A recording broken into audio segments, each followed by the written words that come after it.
Nomiki Show. We clash momentarily for class solidarity. Cash circulating, give the masses back its currency. Greed from a leech, oligarchs stay fed. Deep state, faith fed, everybody break bread. Racism, homophobia, sexism, religion in this melting pot we live in. Time to build a new system, unionize labor rights. Highlight the issue, talking heads left is best. The saga continues. The Nomiki Show. Hello and welcome to the Nomiki Show. It is Wednesday, April 27th, and I am sitting here coming to you from Tucson, Arizona. It was Greek Orthodox Easter this weekend, and I went to go celebrate with my family. It's always a bizarre holiday because we celebrate, well, first off, I don't know if you've ever seen like my big fat Greek wedding. It is a huge celebration. It's no joke. There's like lots of lamb, lots of food, lots of dancing, lots of alcohol, lots of people, lots of laughing, shouting, debating, or people think they're fighting, but it's not fighting. It's just debating. It's very much part of our culture. In fact, I'm surprised there aren't more Greeks in media, because if there's anybody who knows how to fight over absolutely nothing, it is Greeks. Also significant things. So that's what I'm doing here. And I will be back in New York on Friday. But we have a really jam-packed show today, so I will get right down to it, because we have this is Solidarity Wednesday, and on every Wednesday we have our dear friend Benjamin Dixon from the Benjamin Dixon Morning Show. We're going to be talking about how we can be great allies. There's lots of news out right now about student loan. Mr. Biden is teasing eliminating it, extending it. We don't know, but it would be great if he was a wonderful ally today as a Democrat that we worked for. So Benjamin Dixon and I are going to talk about that.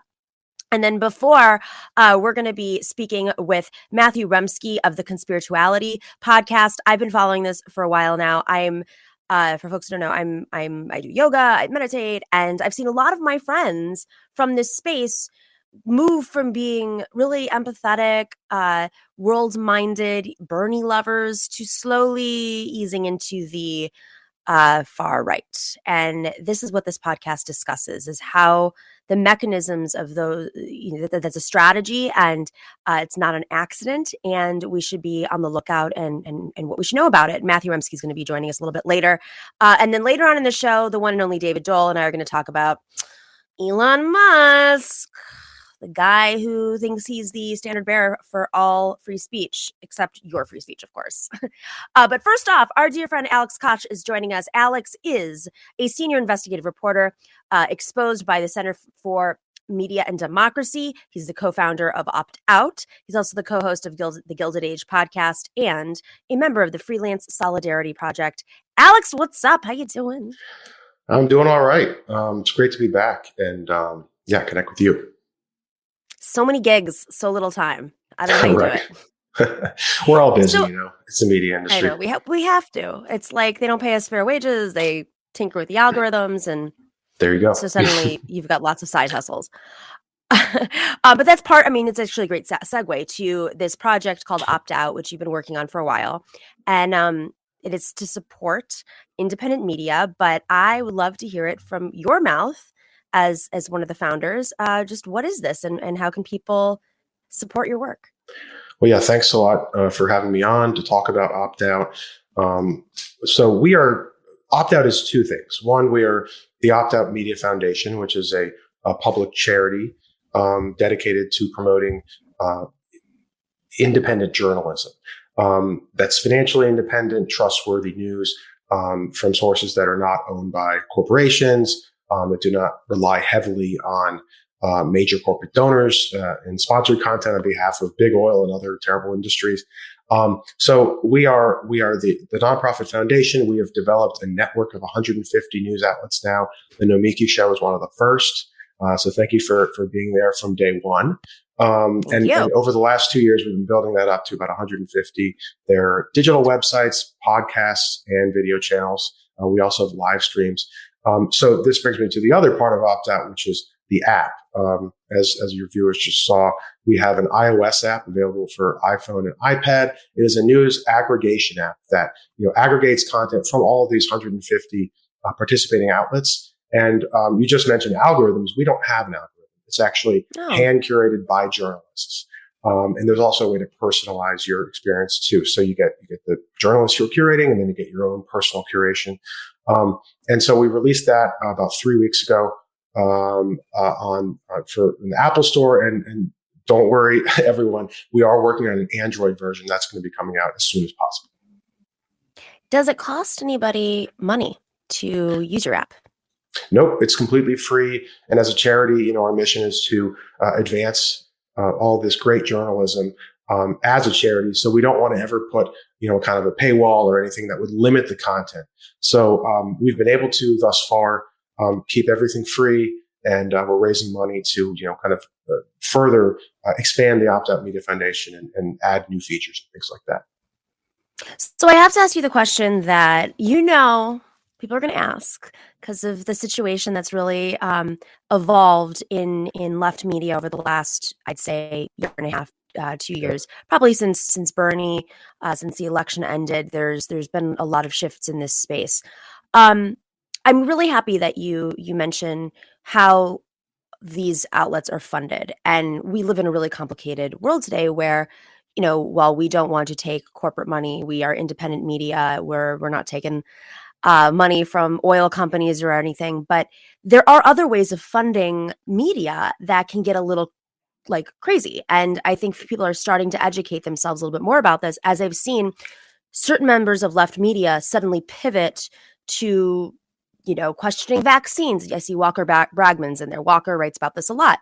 There are folks that were once perceived to be on the left, Bernie supporters with large followings, made their mark on left media shows like TYT, et cetera, or, in campaigns.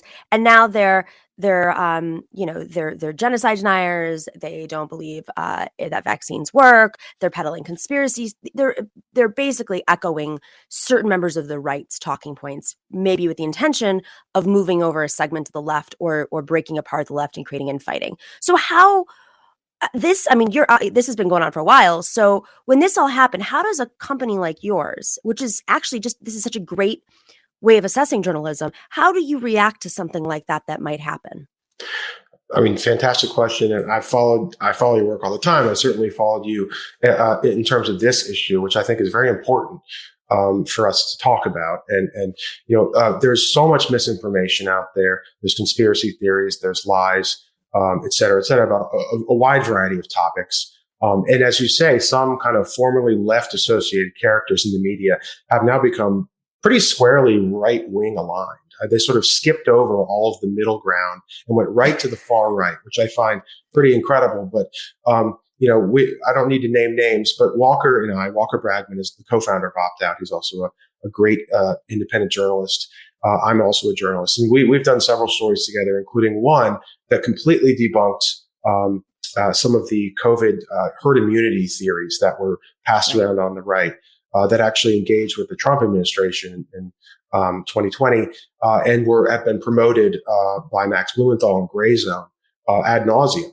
So we worked with a Harvard epidemiologist to sort of pick apart this article from Blumenthal and a co-author about all the holes in it, and sort of essentially, Max and that crew ended up kind of siding with the libertarian billionaire class, Charles Koch and the network that he funds, in terms of putting people back to work without adequate safety protections especially during the early days of a deadly pandemic. So I could go on about that, but I don't feel like it right now. I don't think this is the forum. But I will say that as Opt Out, we certainly evaluate every outlet as we sort of research them in order to invite them to our app.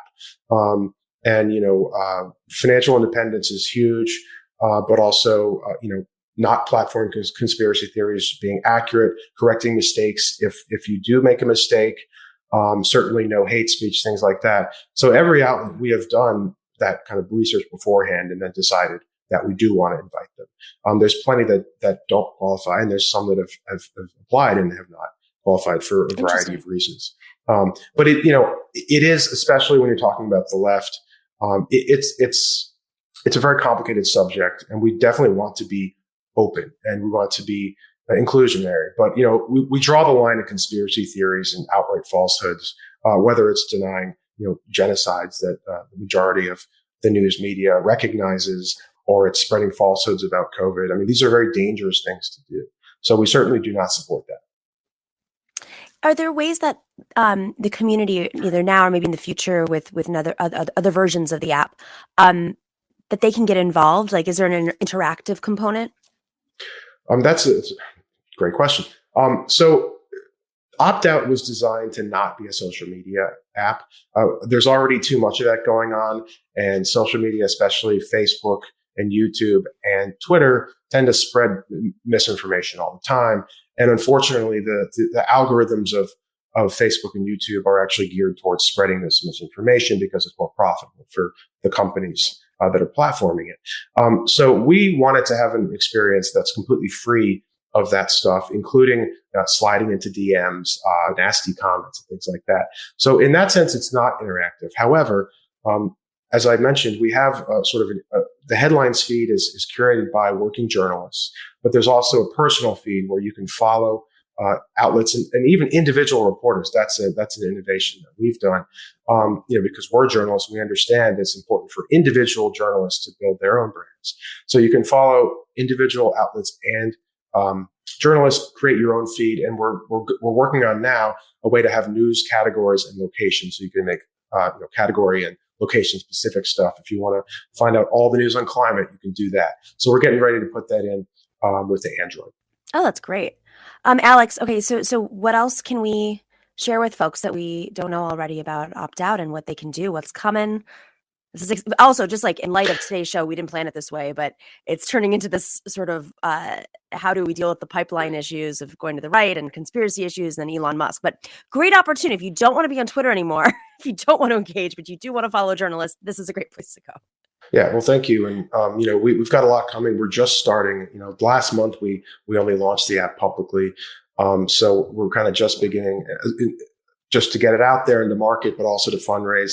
We're hoping to, in the next 1 to 2 years, become a thriving, sustainable nonprofit organization with a full-time staff and everything like that, a good unionized workforce, things that we value.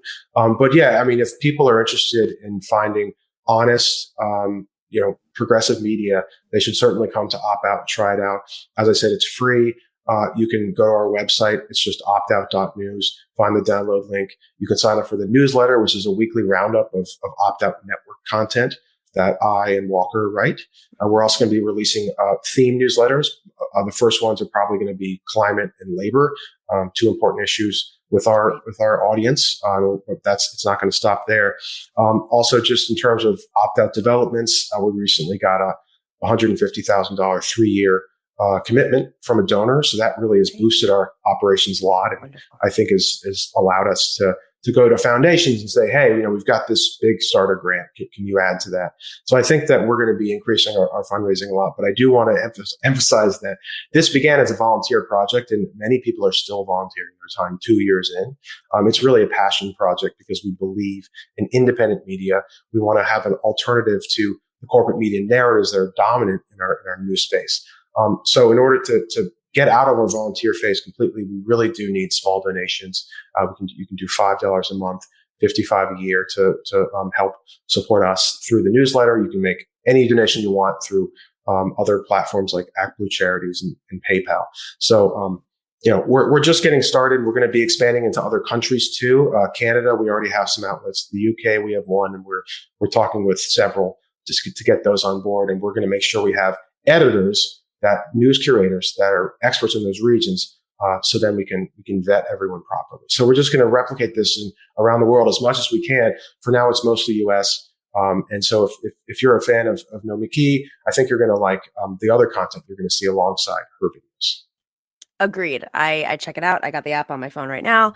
It really, I know it's it's a concept that we're more familiar with now, these aggregators, but it is so refreshing opening it up and then seeing, Wisconsin Examiner, Kinnard Farms sues DNR over water quality requirements. I mean, I am fascinated by this story, and I probably wouldn't have even been aware of it because Twitter is a cluster F now, and I don't see the things that I used to want to see and the reporters that I did follow. Instead, I just see, drama all day long. So this is it really is. It does clear out a lot of the noise and stick to, it's fun stuff too. I mean, you've got stuff about Steven Crowder and other folks in here too. So we got definitely. Defector on the Sports Beat, and the former Deadspin folks over at Defector. We've got a lot of arts and culture podcasts as well, and plenty of policy. Local news, as you mentioned, we're going to be announcing soon a great partnership with I'm not going to say the name, but a network of 23 state-based newsrooms. So that's a big get for us. Thank you so much for having us on. Alex, you're the best. Alex Kotch, co-founder of Opt Out. Go check it out. If you have an iPhone, the app's out. It's coming in other phone models, Android, whatever. Go check it out now. It really is very well developed. Progressive Coders Network, I think, has been very supportive of your work too. That's right. They're the ones who developed it. So definitely want to give Progressive Coders Network all the credit. Awesome. Thanks, Alex. All right. Thanks so much.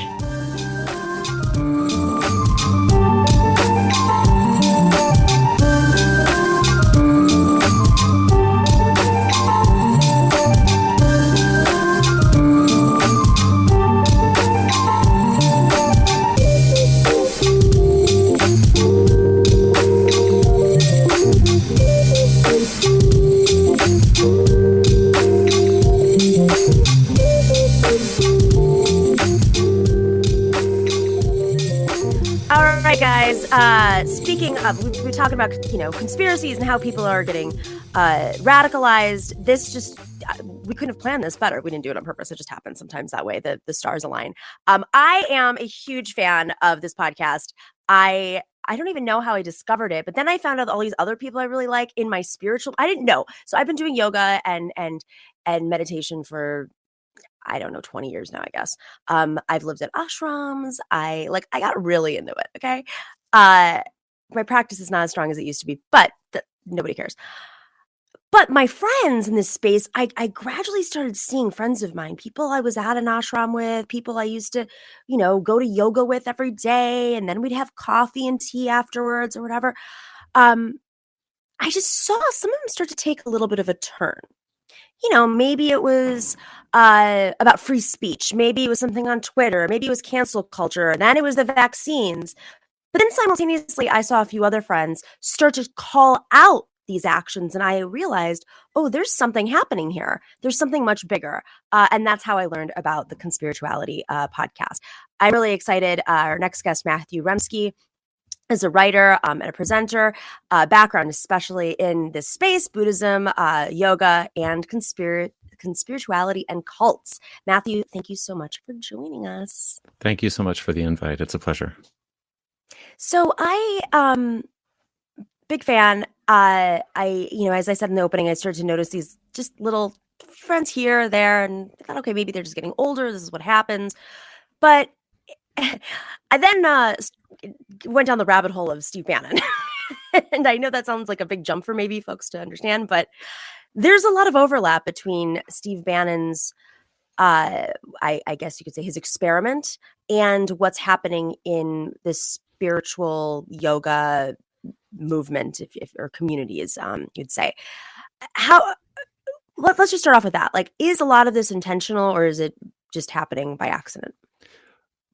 Oh, that's a big question to start with. I mean, let's go. It's intentional from the point of view of somebody like Steve Bannon, for sure, in the sense that he's self-aware.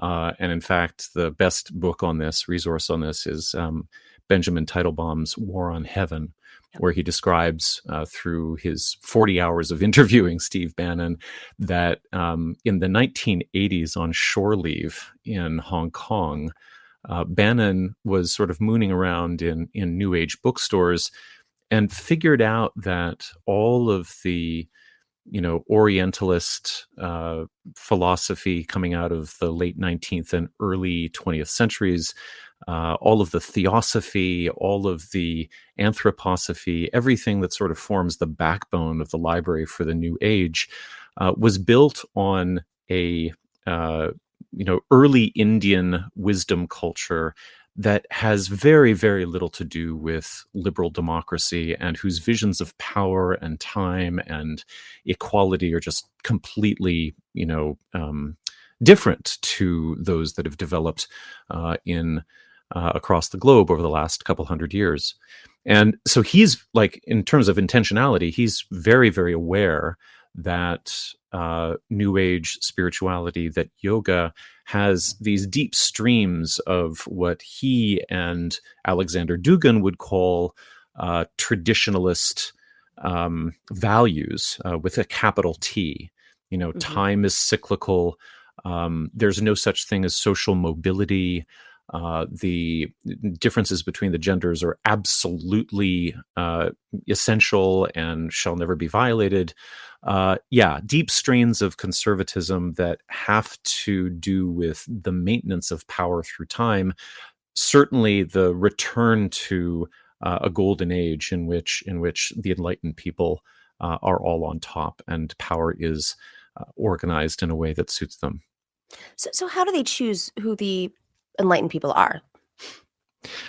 Yeah, I mean, I think I would defer that to Teitelbaum, except to say that in Indian wisdom culture, the notion of the varnas or the castes gives a very strict delineation between people who perform the roles of priestly function, people who work as warriors, people who are the economic drivers of a culture, and then those who are manual laborers, and then below those the slaves and the outcasts.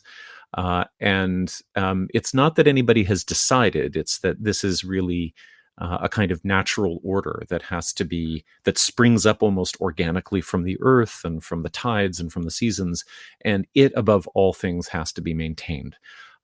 So it's not really about anybody deciding, it's about realizing what the reality of the natural world is and then following its laws. And when you do that, as many people in this sector do, you wind up with some very, very conservative ideas. And when those conservative ideas are really scratched at by a social crisis like COVID, they become extremely reactionary.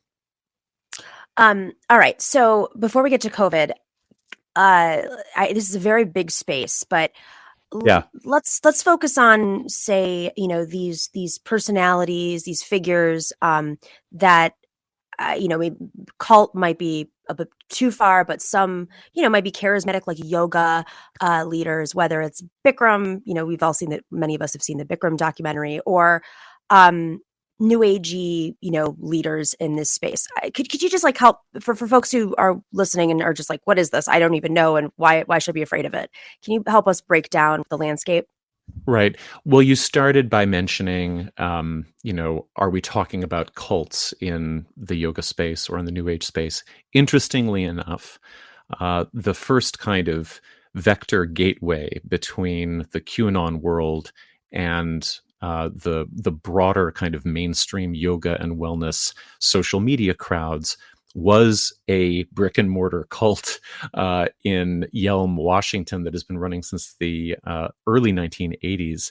It's called the Ramtha School of Enlightenment, and Jay-Z Knight is the leader there, and she's been channeling an entity that she calls Ramtha, who she says is 35,000 years old, for about 40 years now. And it turned out that in 2019, she felt that the Q drops were pretty interesting and worth promoting as a new form of sort of conspiracy theory laden content. All cults really depend upon conspiracy theories.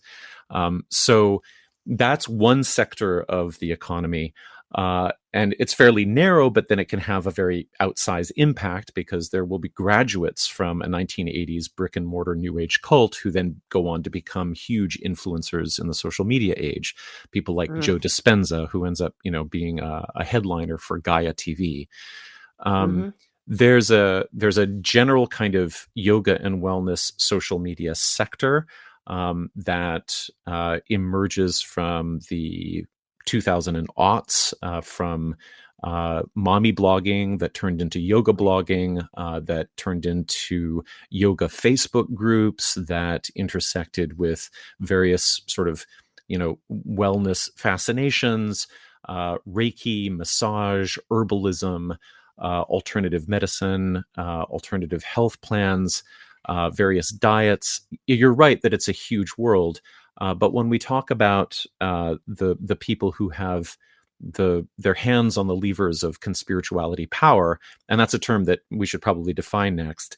They're really sort of influencers in that Instagram, Facebook space, not so much on Twitter, who present a kind of aspirational lifestyle that is based on, Orientalist beliefs and ableist health beliefs as well.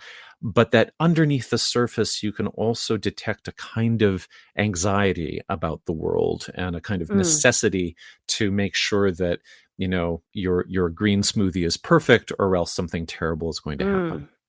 So let's define conspirituality, and I'll add to that. Yeah. I don't eat meat. I try to live a natural lifestyle. Am I part of the cult and I don't know it? Well, I would say that you have picked up a number of ideas that typically associate, or that many people associate with progressive, pro-human rights, pro-animal rights culture, going back over the last 30 or 40 years. And there definitely is that stream of liberal left, voters who have used yoga, New Age spirituality, alternative medicine to support their notions of interdependence and, fairness and ecological renewal. But then there's an older stream that links all of those same values and, let's say, like practices to things like ecofascism, or the notion that the nation should be purified of, unwanted, invasive forces, whether they be immigrants or bad food, that the body is actually a microcosm of the land itself. And so if you purify yourself not only of, toxic, materials like foods and so on, but also if you purify your mind and your spirit, that you will be closer to the earth to which you belong, and all of the foreigners will go away.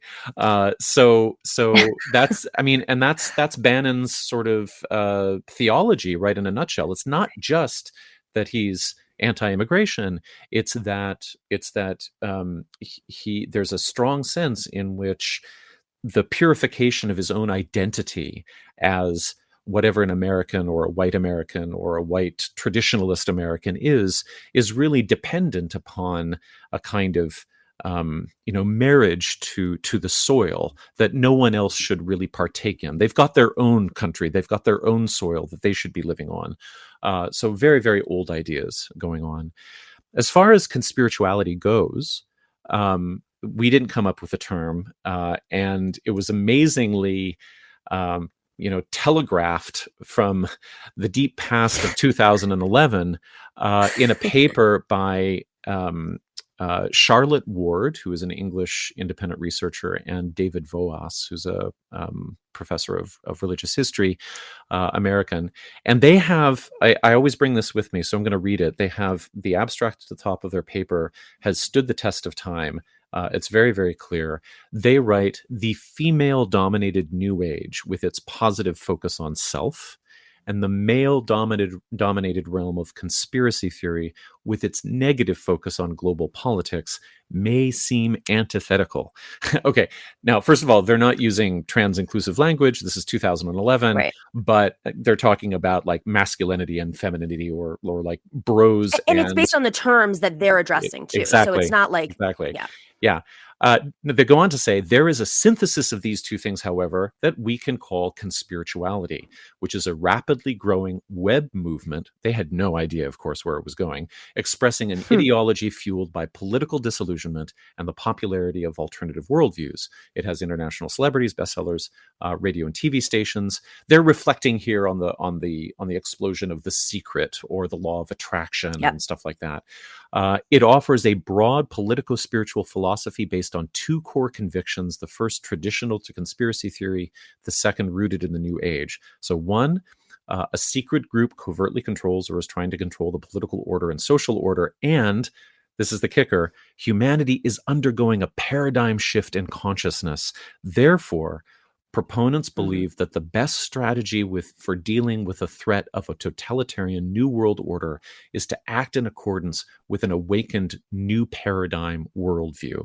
So it's not just that there are these two influences that are kind of doing this strange Freudian handshake across some weird aisle. It's that conspirituality presents a world in which disasters are happening in order for you to wake up into your spiritual enlightenment.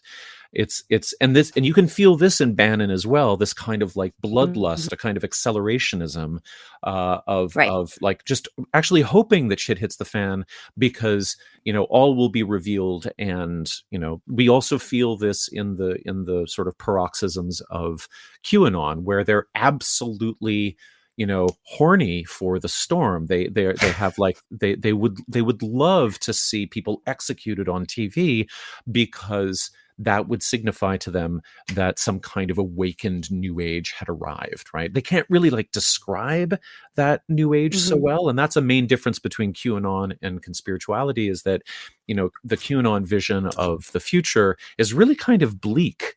They don't really offer anything at the end of the storm, anything after everybody gets executed on January 20th, which didn't really happen, but they can't really visualize what comes after Trump has actually won. Whereas in conspirituality, there is like 200 years of visualizing New Age heaven, right? And that's what we expect. That's what people feel they're ascending into, even or because they are tracking how degenerated the world has become. But how many of these people actually are that aware of what's going on? I mean, there's just so much irony here that folks are so afraid that there's a secret group of cabal of folks who are controlling the government, yet at the end of the day they're surrendering their own power, all this work to improve themselves, and yet they're surrendering so much of themselves to a secret power of cult leaders who are pushing these theories. But how many people are even acutely aware? I mean, I understand there's a spectrum, and there's obviously a pipeline to how people do get to that point. But even in my own community, there are anti-vaxxers. There's people who went into Q, and it's confusing. But I'd say the majority of the folks that I see kind of on this spectrum, I don't really know anybody who like really has gone all in and understands the deeper, does think that they're going to be connected to the earth. Or yeah, I mean, I think spectrum is a good word. I would also say that we can probably figure out a typology on the fly here that, to the extreme right, there will be people who were following all of the Q drops and baking them and figuring out what, Q had to say about the next great thing that wasn't going to happen. But then there, to the other extreme, there are a lot of people in the conspirituality space that are really just consumers who find in this combination of influences a kind of symbolic language to describe a kind of malaise that they feel. And there's a very powerful story that conspirituality tells that I think everybody has to reckon with without dismissing it. And the story is that, there might not be a shadowy and, let's say, Jewish cabal at the top of everything, controlling, things while they twiddle their mustaches. But we do live in a culture in which the basic neoliberal neglect of the structures that we live with really does kind of decide who gets to live and die. It really does decide, that we have as much as Beatrice Adler Bolton of the Death Panel podcast says, we get as much survival as we can afford. So people who are invested in conspirituality, they know that something is wrong. They know that there is deep inequality. They know that Jeffrey Epstein was not, prosecuted properly, and that the extent of his network will never be found out. If they have long memories, they know that they didn't really get a satisfying answer about what the heck the satanic panic was. If they have been following the environmental movement, they can feel in their bones that it really does feel like there is a conspiracy to do nothing and to remain in a kind of paralysis as the bus drives off the cliff. And they also are correct about the negligence of for-profit healthcare and, pharmaceutical profiteering and so on. And so I think that for people who are really sort of out of spoons with regard to sitting with the complexity of the news and its nuances, and recognizing that if you've got an easy answer for a geopolitical problem, that it's probably wrong. For people who are simply exhausted and who need the, unending devastation of the daily news cycle to be lightened by something that feels hopeful, like spiritual transformation, Conspirituality offers a lot. And I think it's really on liberal democracies to listen to those complaints carefully.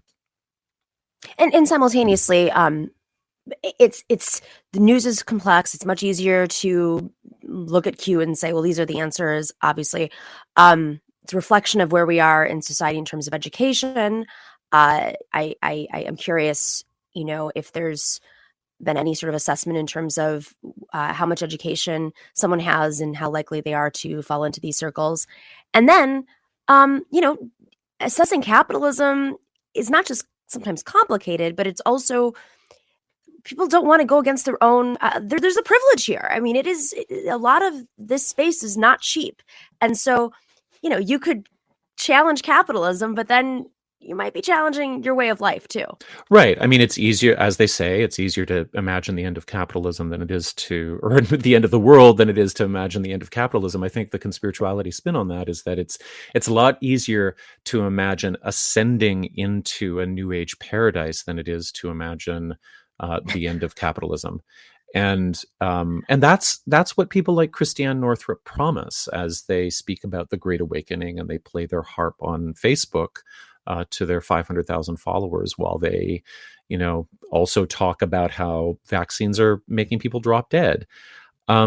As far as like vulnerabilities, okay. So I'm a cult survivor and cult researcher, and so the one answer that I always like to give in this zone is that there really aren't any solid predictors for who gets indoctrinated into a particular ideology that works against their best interest. The cults that I was in were populated by people of all educational backgrounds. There were rocket scientists and psychologists and university professors and construction workers and people who had never been employed in their lives. It was a real mix. What everybody shares in common, however, generally is something that we call situational vulnerability. You've been through a divorce. You've been sick. You've had a bad interaction with medical providers. You've lost a parent. You've had to move towns. I mean, God forbid, you might be a refugee. You are temporarily destabilized from your social network that would otherwise be supportive.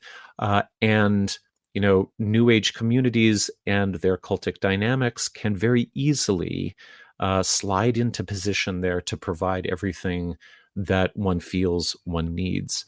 Now, other vulnerabilities, I mean, and speaking of situational vulnerability, that's what happened to basically everybody in March of 2020 in the world, right? The pandemic rolls through the over the globe. And everybody is disoriented. Everybody is cut off from family. Everybody is cut off from their sources of employment. Nobody knows what's going to happen. It's kind of like a perfect storm for recruitment, whether that recruitment is conscious or whether it's simply kind of the algorithmic gamification of whatever is flashy at the time. And what happened to be flashy was whatever stirred provocation. Is this really a pandemic? Has this been planned? What are the CDC's plans really? Do you guys know what Tony Fauci did to AIDS patients? Blah, blah, blah, right? So it started very, very early. And as the engagement on posts like that was very vibrant, it got pushed up to the top of the algorithmic buffet, right? So yeah, situational vulnerability. As far as education goes, I mean, what I can say is that somewhere close to 500,000 people over the last 40 years have gone through the life transition ritual known as the Yoga Teacher Training Program, Yes. which started in 1969 in Valmorin, Quebec. And you can, for 40 days or 30 days or over 6 weeks or 6 months or something like that, you can go to school for 200 hours to become a yoga teacher. That is no longer really a profitable pathway to good gig work anymore, but for a while it was booming. For a while it made a lot of money. There was a big bubble. And let me tell you that as somebody who worked in the yoga industry and worked as a faculty member on yoga teacher training programs, the curricular standards for that content were absolutely bananas, right? Like we're talking about a whole service industry that characterizes itself as being educational with zero educational standards whatsoever. No consistent epistemology, no way of, telling people that, if you study anatomy for 8 hours, you're not a physiotherapist. If you meditate for 6 months, you're not qualified to do marriage and family therapy. It's like, the yoga, I'll go off a little bit on this because the yoga teacher training program, it spat out 500,000 people, not all of whom became, megalomaniacs, but enough of whom were exposed to this educational program that was presented to them as being life transformational. And it was just a total epistemological train wreck. It gave a lot of people the sense that, do your own research. If you want to know where do your own research comes from, way before the University of YouTube, it's really embodied and it's professionalized and it's institutionalized in the yoga teacher training program. 500,000 people take these programs between 1969 and the present day. And that's, to the extent that the yoga world and its associated wellness communities become the vector for conspirituality and QAnon. It's like, you got to look at what melted their brains to begin with, like what gave them the capacity to just sort of put these random bits of bullshit together and make a story out of it. And then when challenged on that story to say, oh, well, it's my perception or my intuition tells me that this is true, or I'm not going to outsource my truth except when it comes to QAnon. So there are a lot of, there are people from all educational backgrounds who might have dropped all of their standards at the door when they went through the yoga teacher training program, and then, suffered, I think, a little bit of cognitive damage because of it. Yeah. Yeah. It's interesting. I mean, I still do yoga and I meditate, and I do think it does improve my life, but yeah, I'm not, it's a tool of mine. And I think where the line is for me, and maybe, but the line for me is, are you surrendering yourself to this? And simultaneously, like, the other line is, are you doing this to improve yourself so that you're a better part of society, or are you doing this to make money, or like whatever the cult is that's leading you to? Or have you been so depoliticized by this culture that you believe that working on yourself is actually fucking doing something for somebody else? Because that's the other part of the puzzle here, is that the yoga and wellness worlds have been a machine for depoliticization. Because they're consumer based, because they're about the commodification of self-care, it has been standard practice over the last decades for these communities to say, we're really not going to discuss politics here. We're really not going to bring negativity and conflict into our discourse. Yoga is not like that. I remember 2008 trying to organize yoga people to vote for, or to do online activism for Obama, and I couldn't get that together, which was insane to me. But it became clear that, we're talking about a population that has been actively, I'm not saying purposely or sort of conspiratorially, but the whole economy of the New Age has pushed people towards valuing or making a virtue out of their depoliticization. And so when Steve Bannon rolls through their lives, they don't know what the fuck hit them. They just don't know. They don't understand that, actually, there's politics behind the corner of everything, and everything that I get exercised about, everything that I really care about in the world, that's going to have a political valence. So I want to end with a question that relates to politics. There are three figures I can think of who I've been in personal contact with, whether just personal friends or I've done reporting on.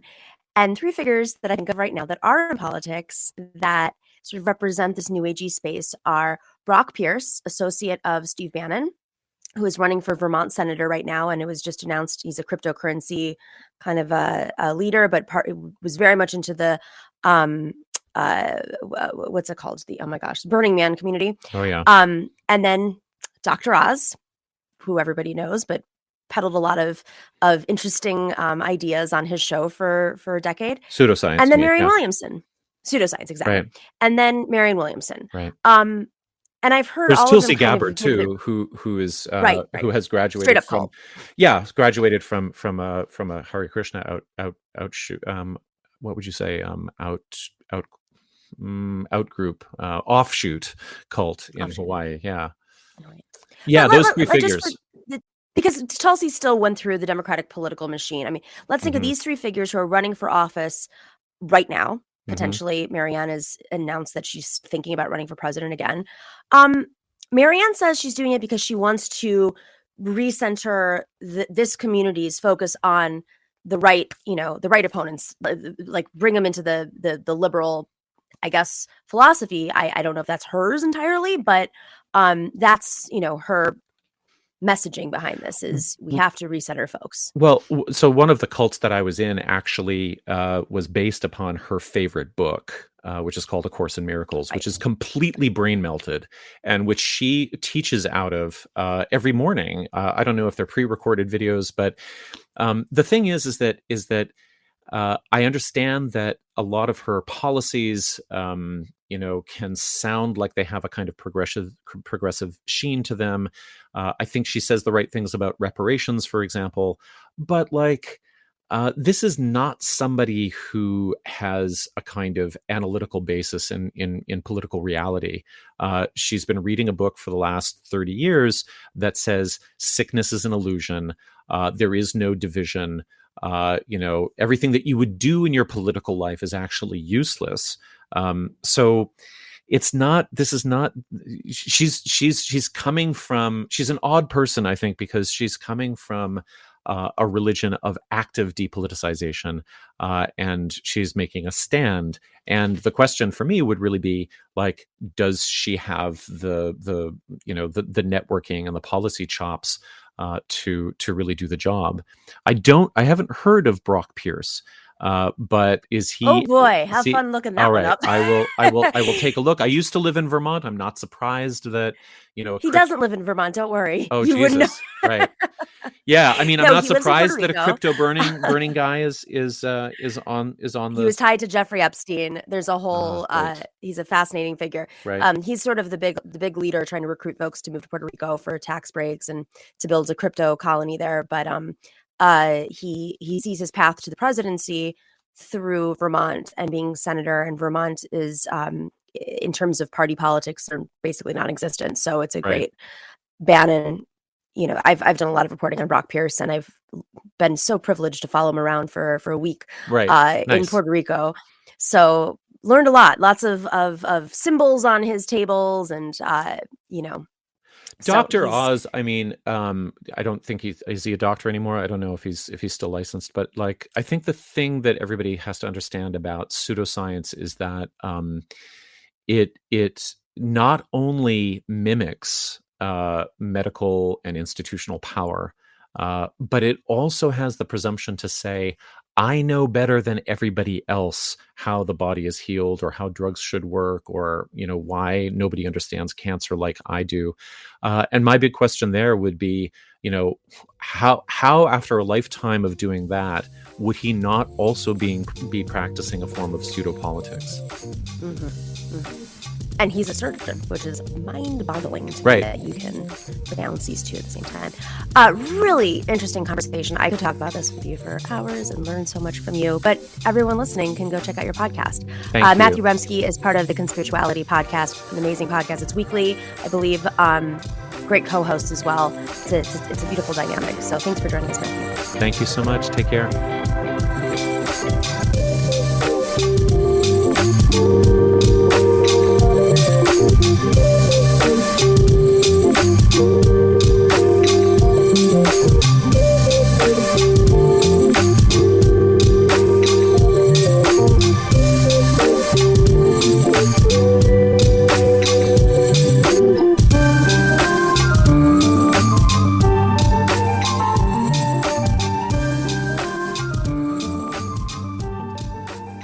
All right, it's Solidarity Wednesday, and our dear friend Benjamin Dixon has been patiently waiting because we started the show a little late today.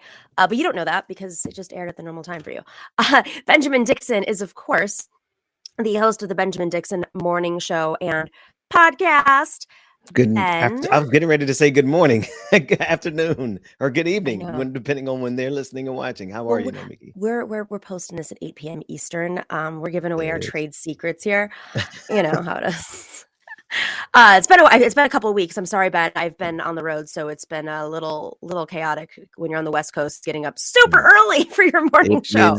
Yes, please. When you're on the West Coast, please don't try to come on. But it air. I mean, that's what's interesting about this, though. I think your show's great because it is a morning show. Before we get to what we want to talk about, can you talk about like why you focused on the morning time? Like what does that represent to you? I was really thinking about that earlier today because I'm not a morning person at all. I've had to take a lot of discipline to make myself a morning person, and my team has been a part of that. But it's something that I've heard you say a couple of times, Nomiki. It's it starts our day intentionally, right? We set the mode for the day, and we get an opportunity to get what's going on by the time that people get to work or they're listening, wherever they're listening, they're already filled in on what's happening, and we get to set the tone, right? So we break the news to them, but because we're in a morning show format, we have an excuse to actually enjoy ourselves and not have to just always be so serious, because this work is very serious work. I hear you, and that's where the previous conversation we had with Matthew and talking about the New Age movement. I mean, one of some of the good things I've pulled from that, and I think it's sort of church. Church's membership enrollment is in decline right now, and I think a lot of folks have kind of been looking for another space to connect with something bigger. But it can always be channeled, just like churches can be channeled in the wrong way. But what I did love about that community was this idea of intent. And what is your intention? What is your intention when you're doing this? What is your intention when you're a host on TV?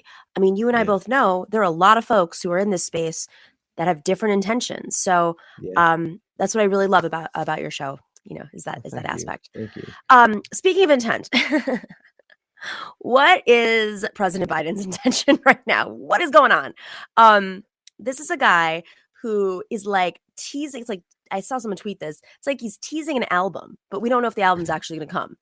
And the album is, of course, eliminating student debt, which he has the power to do. And he really doesn't lose anything by taking his pen out and eliminating it.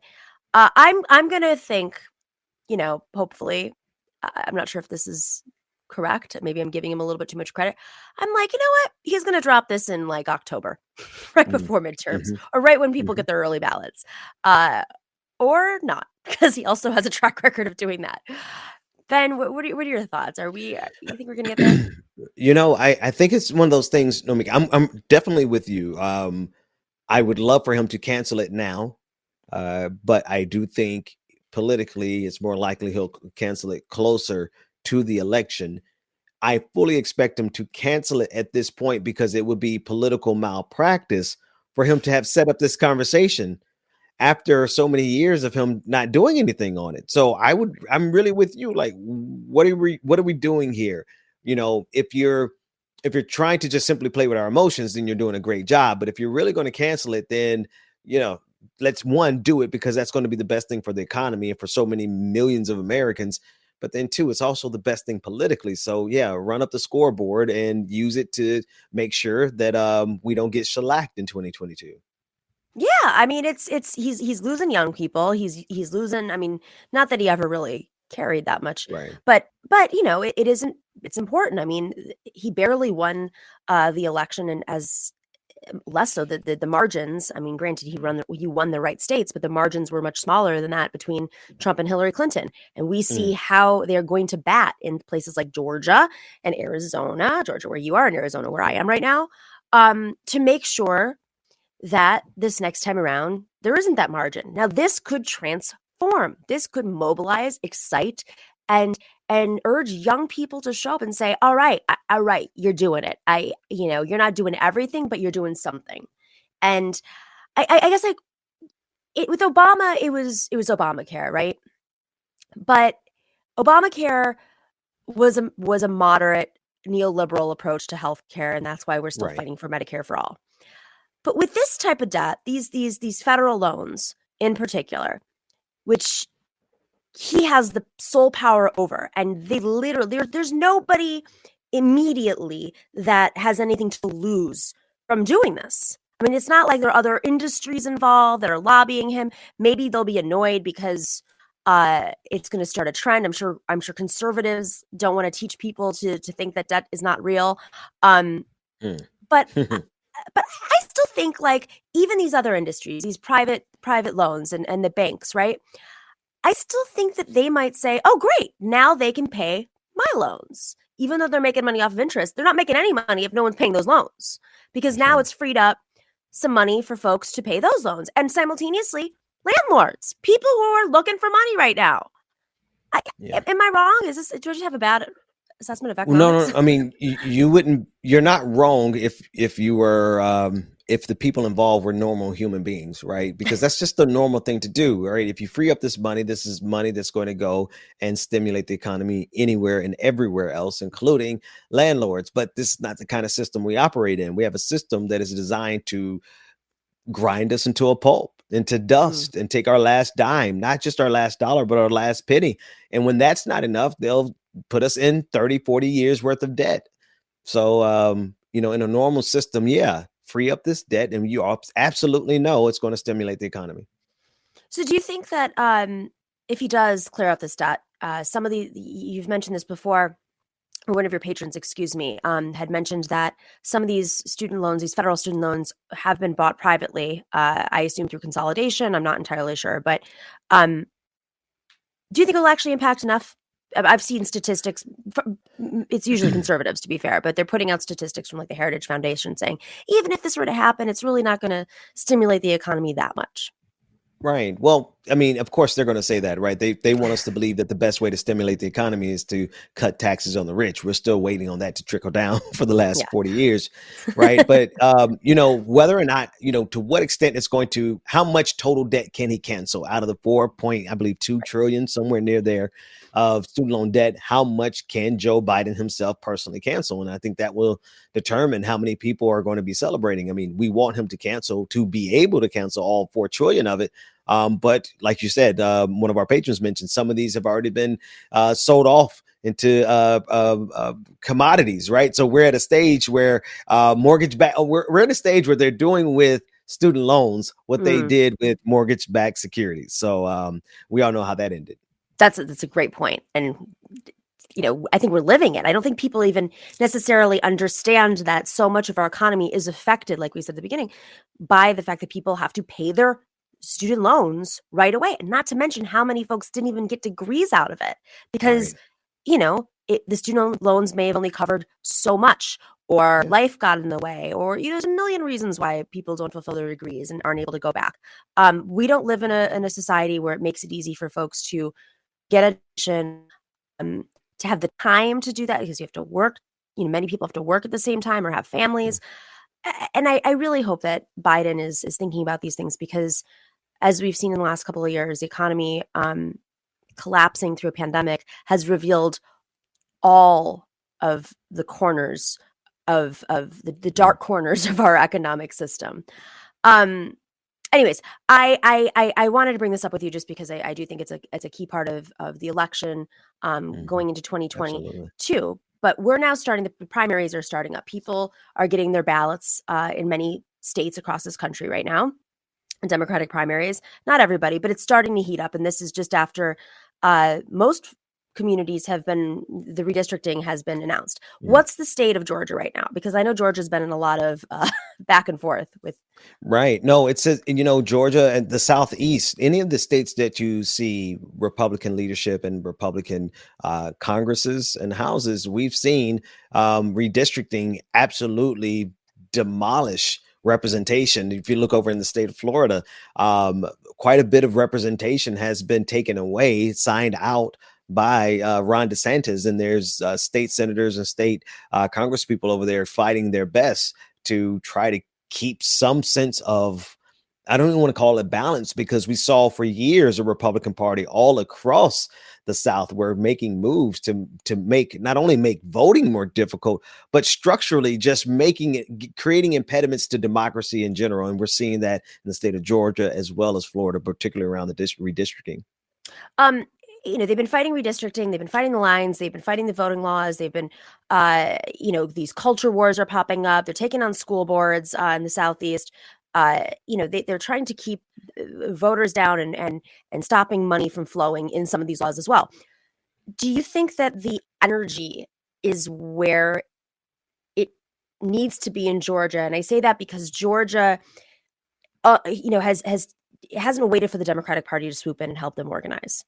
Georgia Democrats have been doing it for the last few years on their own, and thank God, because we have 2 senators now. Right.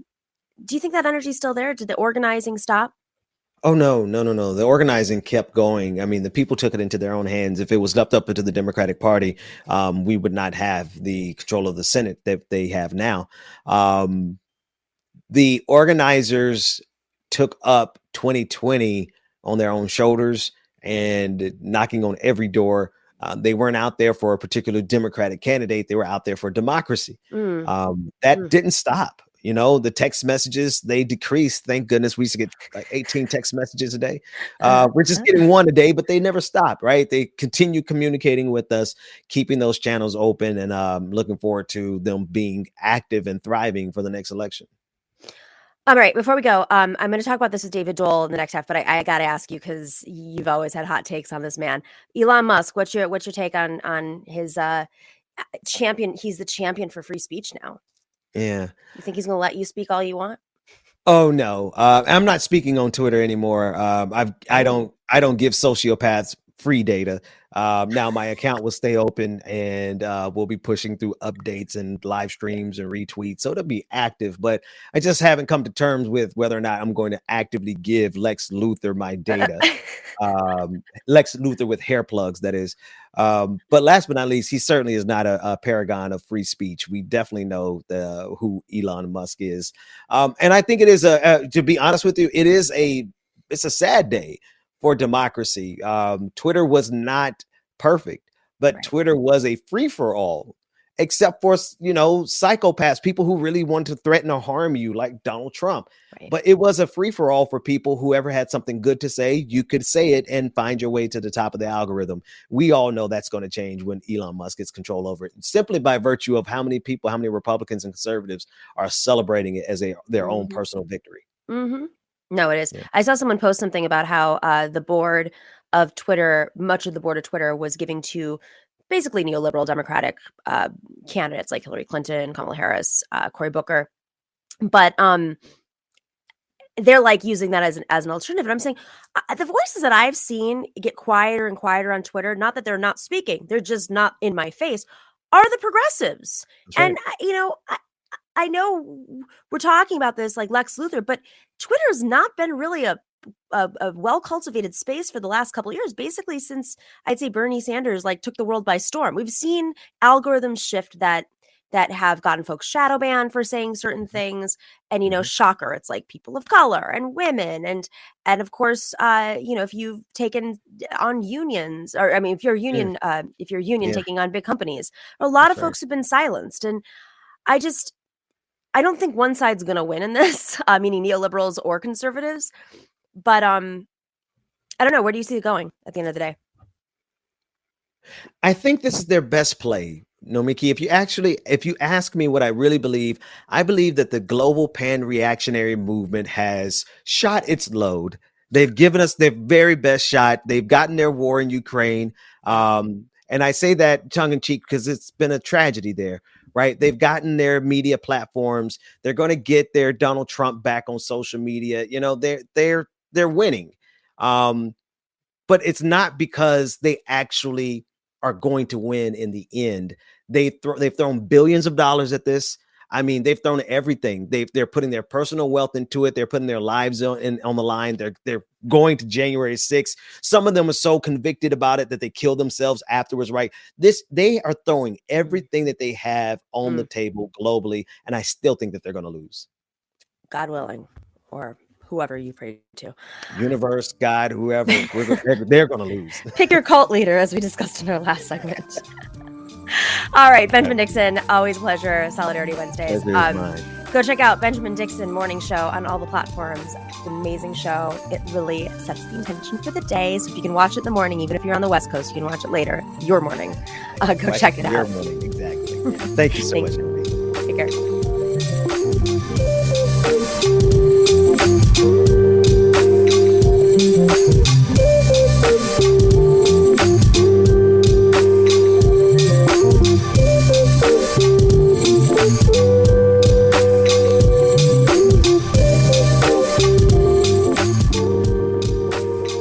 Doel. Doel is, of course, the creator and host of Rational National. He is I don't know if you know, he's a Canadian YouTube content creator. And green screen in the back. Look at this. Green screen. The other stuff. Yeah, mine's a green screen too. I just decided really to have hair, my grandparents' couch. Sorry? That always happens when you have a solid color in the background. I always see like my little hairs that I haven't sprayed down. Yes, yeah. That's the one downside, or one of many downsides. But hey, it's good to be here. How's it going? Downsides. Good to see you. All right. I was like, okay, you're coming on today. We're thinking like, what do we want to talk about? I do want to talk a little bit about Canada stuff. If you want to give us the state of affairs in Canada at some point. I know you've been on break, but I know you couldn't have If missed, I know what's going on, to be honest with you. I mean, I've been in and out of the news cycle.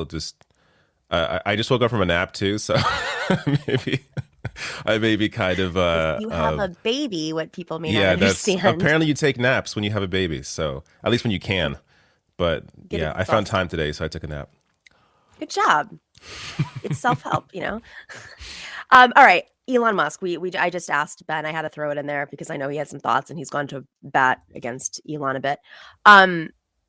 There's so much here. So Elon Musk, of course, buys Twitter days ago for $46 or $7 billion. I should have that handy, but I don't know. It's just like not our, it's an insane amount of money. They're saying that $44 billion. Thank you, David. They're saying that he had to take out some loans for it or has some, I don't know how he's going to come up with this money. He's supposedly the richest man in the world. So I don't understand why he can't just pay for it, but he wants to be the richest man in the world and maybe it'll reduce his standing. Who knows? They make so much money. So David, I mean, there's a lot here, but I want to put up some of the tweets. Can we put those up, David, our producer, of how he announced it? Let's show his announcement first because this is so cute. All right. So Elon Musk announces through a note and a lot of emojis. This is the part that I'm sorry. This guy is supposedly, he likes to portray himself as this inventor. He's not. on the cutting edge of everything. Like his like newest children are symbols, like emojis themselves. But this is how he announces it. Quote, free speech is the bedrock of a functioning democracy. And Twitter is the digital, Oxford comma there, and Twitter is the digital square where matters vital to the future of humanity are debated. Said Mr. Musk.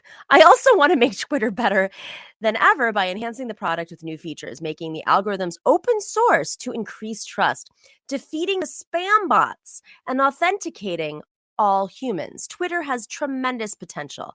I look forward to working with the company and the community of users to unlock it.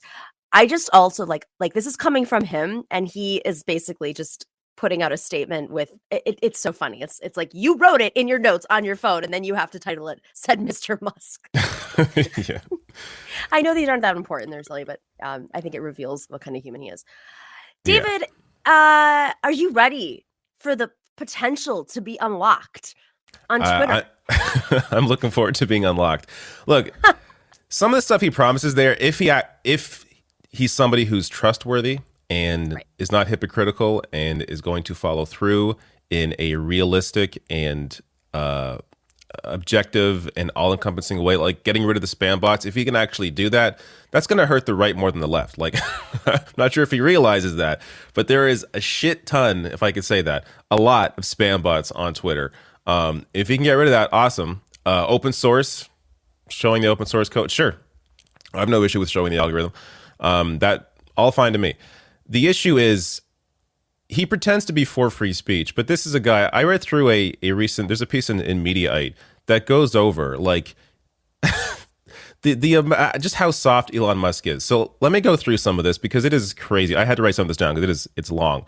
But so I highlighted this as well on Twitter. He personally canceled a Tesla order of somebody who criticized one of his launch events. That's one example. That's a light example compared to some of these other ones. In 2019, a Tesla employee, Richard Ortiz, was fired after trying to unionize the company. The NLRB ruled the firing illegal. So he's not all for free speech about unions within his companies. In 2018, Elon Musk discovered one of his assembly line workers, Martin Tripp, leaked damaging information about Tesla to the press. Tesla sued this guy for $167 million. And at the same time, its security department gave a tip to police that Tripp was apparently planning a mass shooting at the factory, which was a complete lie. Whoa. So when the police found him, this guy was unarmed. He was in tears. He was scared of Elon Musk over what was going on. Another example, in 2018, Elon Musk called the boss of Lawrence Fossey. Lawrence Fossey was working as a portfolio manager in Manhattan at the time. And beginning in 2015, Fossey had written dozens of articles critical of Tesla on the crowdfunding site Seeking Alpha, so about finance. So he would take the financial statements from Tesla and basically scrutinize what was going on there. He believed Tesla overstated its its profits and papered over its losses. He wondered if Tesla was hoodwinking Nevada and its deal with the state to make its electric and vehicle batteries there. Another time, he questioned Tesla's claim about the safety of its vehicles. And in another claim, he declared New York State had gotten a raw deal after investing nearly $1 billion in a factory for Tesla to build solar panels.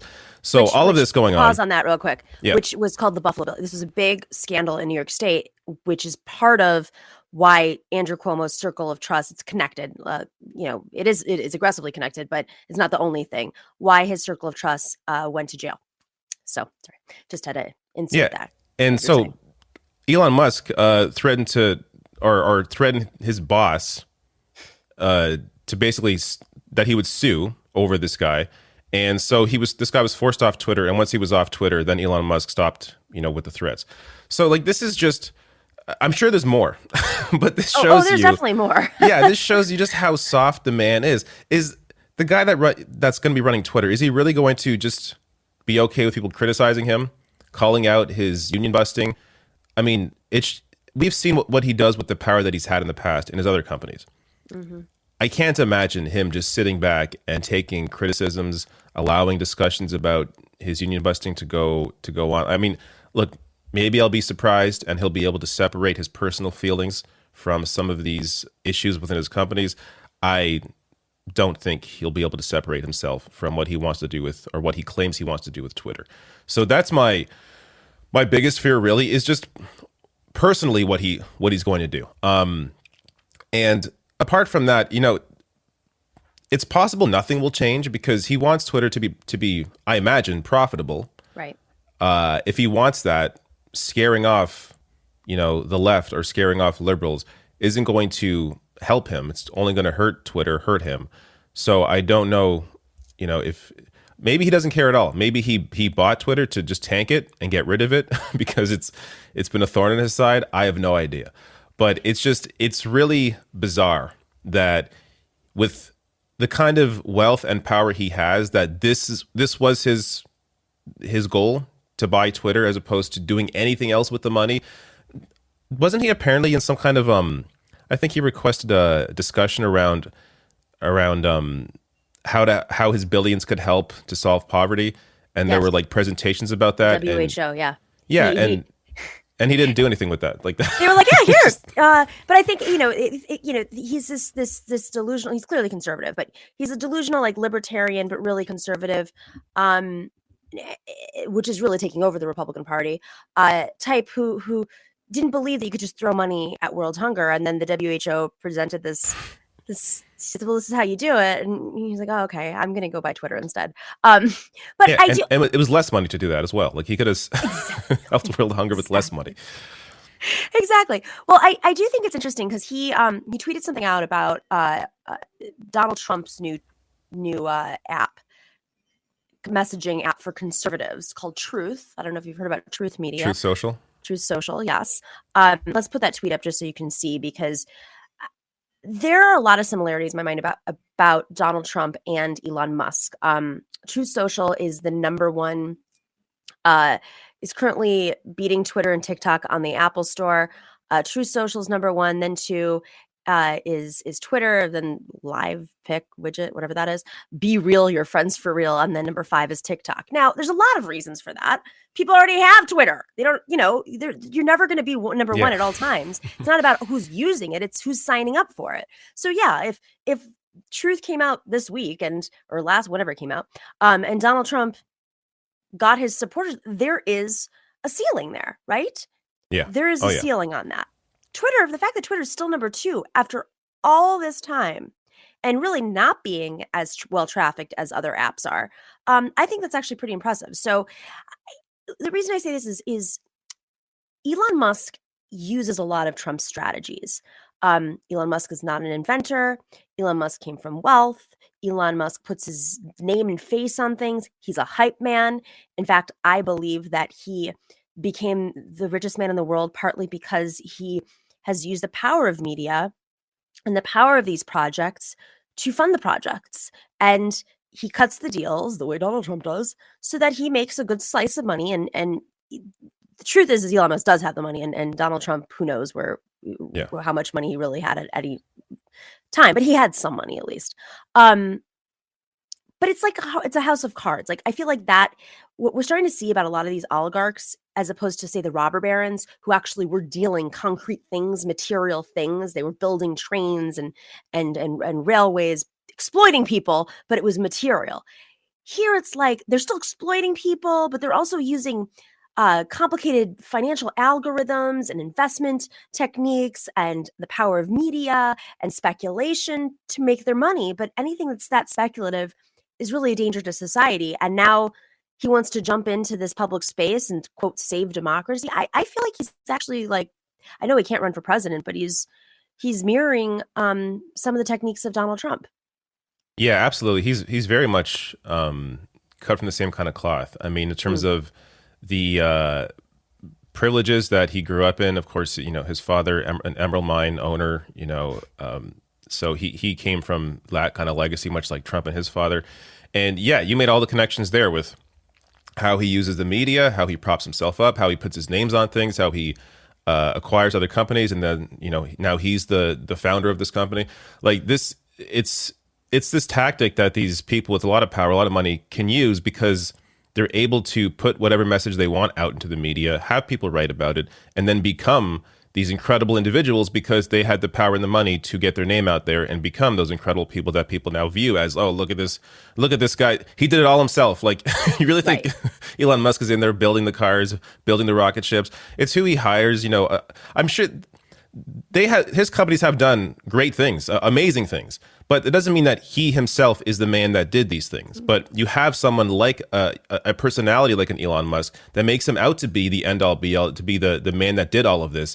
And then it generates this kind of, weird fandom that I have to imagine from what I've seen online, a lot of it has to be fake. I mean, there's totally. The weird obsession with Elon Musk, or really any billionaire, but Elon Musk in particular, is odd. And you don't see that really with Jeff Bezos. You don't really see that with any other billionaire. I mean, Elon Musk has a weird fandom around him that I don't think other billionaires have cultivated because they either don't care, don't need to, or for whatever reason. But he's done this, and it shows why he cares about Twitter, because he's so obsessed with how he is viewed, how he's perceived. That's right. He plays this like, he acts like he's 30 years old, but the man is what, late 50s. I know he's older, but it's hard to tell how old he actually is because he plays such a young guy. But and that goes to the point with the emojis you pointed out. Like he's a really odd person, and he tries to get into this meme culture and tries to be on the edge of all of this, when in reality he is deeply unfunny. An incredibly embarrassing individual, obviously very weak in terms of how he's felt the need to cancel, a Tesla order because somebody criticized him. But when you have this kind of personality matched with that kind of wealth, the sky's the limit is for their narcissism. And you're seeing it now with this purchase of Twitter. And that said, look, I don't want to jump the gun here and say he's going to destroy Twitter. It's going to be all, I have no idea. I assume he cares about making money. I think he will find a way to help to monetize Twitter further than it already is. So that may help to ruin Twitter. He may bring back, all the thing with free speech. His claim about free speech is so hilarious to me because Twitter, in my opinion, is the most pro free speech social media platform there is out of all the major ones. Mm-hmm. There's porn on Twitter. There's no porn on YouTube or Facebook. The only thing they really moderate is racism, bigotry, Islamophobia, and leftists. Let's shadow ban you. Who? Oh, okay. Well, in terms of the prominent bannings, we're talking about people that are anti-science, denying the vaccines, that kind of thing. In terms of the left, I've heard and seen things of people being banned that shouldn't have been banned, but it's definitely, in terms of the prominent individuals, it's more on the right because they're the ones that are racist, that are bigots, that are science deniers. Like that's. I think it's fine if you have a major platform or you have a large voice, a large following on Twitter, and you're putting out anti-vax garbage. I think it's fine for you to be moderated out of Twitter because you are having a damaging impact on society. I think that's perfectly fine, but apparently that's too far for some people. Well, it does highlight something. So he's built this cultish image, some of it based on bots, some of it based on warming up to people in the press who buy into it.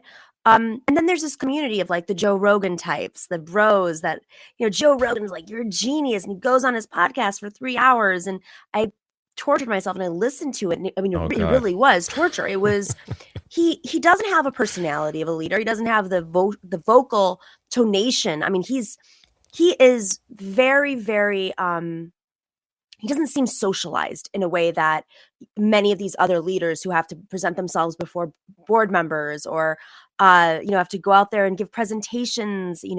Steve Jobs was extremely charismatic.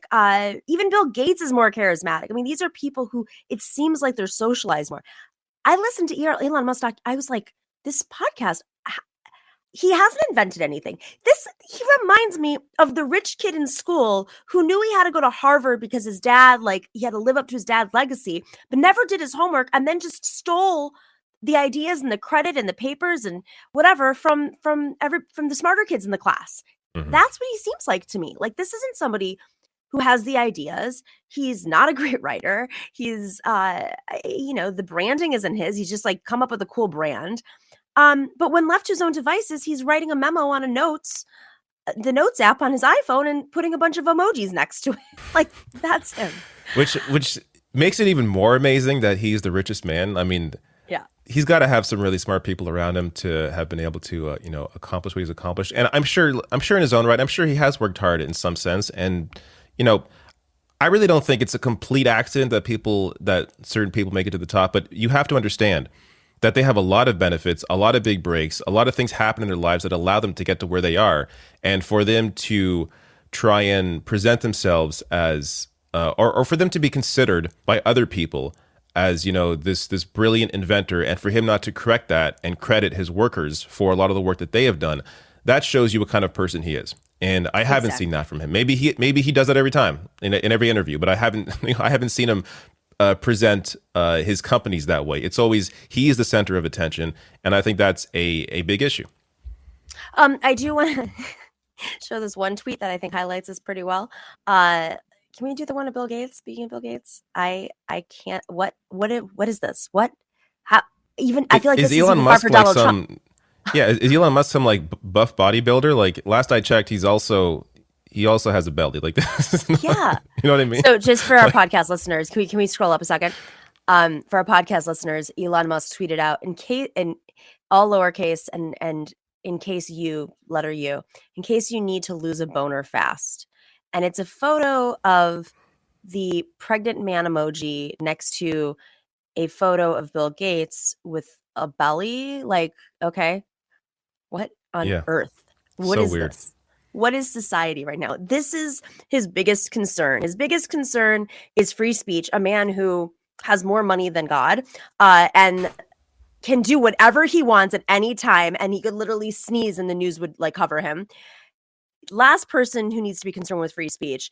And like, there's all these other societal issues. And then he chooses to tweet a photo of Bill Gates and his belly. I don't understand what's happening, and I feel like we're on the brink of fascism. I mean, I do. I mean, maybe this is just everyone else is trying to like sugarcoat this and take his promises at face value. I truly believe this is just like one more attack on fascism, because there's a major movement right now, workers' movement happening. It's been going on for the last decade or so. But with the rise of Twitter, everything from revolutions against fascists to obviously, Bernie Sanders' Twitter was a huge part of cultivating that community, and YouTube and Facebook. And all of these tools are really now nowhere near. The algorithms have shifted, nowhere near where they used to be. And I feel like this is just icing on the cake. Because how many leftists do we know are like, we're done. I'm not on there anymore. I'm done.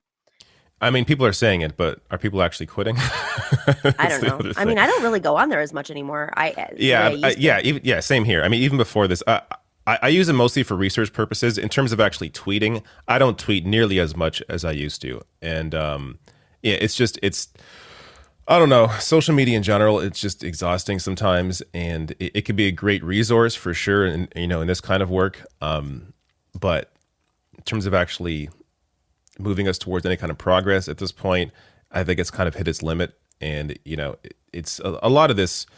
I do think, the Bernie campaign in 2016 and 2020 helped to plant a lot of the seeds that we're seeing, come to fruition now in terms of various fights for labor rights and unions and that kind of thing. Not to say that, Bernie's the reason that all of this is happening, but I definitely think it helped to add to the conversation and educate people on the importance of organizing and workers having their own voice. And we're seeing that, play out now. So it's hard to know what place Twitter really has going forward. For me, like, I'll post my videos, on Twitter, but the engagement's all on YouTube. So, in terms of the shares of videos on Twitter or my tweets on Twitter, that doesn't mean much compared to what I actually, do in my work and present on YouTube. And that's, they're very different audiences. I even find, sometimes I'll bring up Twitter in, a video, whatever, and I'll see in the comments, people are like, I don't visit Twitter. I don't have a Twitter. So I do feel like sometimes we are disconnected and we think that maybe this is more important than it actually is. And but it's also hard to really know, and gauge any of this in terms of its impact. Well, I just want to remind folks that before there was Twitter, before there was YouTube, you could pamphlet. And that still sparked enough in the old days for folks. How'd they do it in the 60s? They had 3 channels they couldn't get through. Somehow they figured it out, but I guess I don't know how they did. Gotta be honest with you. I know, I think about that all the time. I'm like, what if it all goes away? Then what? Yeah. I guess we just have to like learn how to do things, like use a calculator. David, always a pleasure. Go check out The Rational National, David Doel. Love having you on. We got to do this more often. Yeah. And sure. Have fun with the kiddo. I hope you get some more nap time. I'll probably go back to a nap right now. So Sure. thanks for having me on. Thank you, David.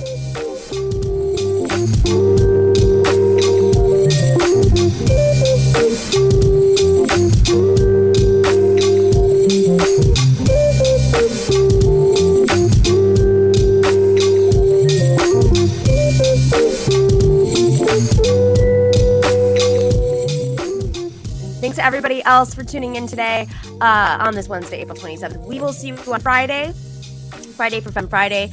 This was Solidarity Wednesday. Always grateful to everybody. Make sure to go and like and subscribe if you're not already doing so. Join us on Twitch. Join us on Twitter, as we're talking about. Go check out our show on Twitter. We do have a Twitter account. And of course, right here on YouTube as well. Make sure to like and subscribe. We are available on every single platform right now as a podcast. And I didn't know that, like, that's, I guess, like, people listen to our podcast a lot. I don't listen to myself. I just put it out there. And so I have no idea. So thank you to all of our podcast listeners, our new podcast listeners, and of course, our patrons who make this happen. We cannot rely on the latest billionaire buying up a company and whether or not that's going to do well for our show and pay our bills. That's what patrons are for. Patrons have really been the crux of the show, and we're so grateful to you. So if you are not a patron already, if you used to be a patron and you can't afford, if there's any sort of issues, please email us at thenomikishow@gmail.com. We will figure it out. And if you're a patron already, we are so grateful to you. Go join us at patreon.com/thenomikishow if you want to learn more. And there's also swag. All right, everybody, have a wonderful day, and we will see you for Fun Friday. Stay in solidarity. Clash momentarily for class solidarity. Cash circulating, give the masses back its currency. Greed from elites, oligarchs stay fed. Deep state, fake fed, everybody break bread. Racism, homophobia, sexism, religion in this melting pot we live in. Time to build a new system, unionize labor rights. Highlight the issue, talking heads left is best. The saga continues. The Nomiki Show.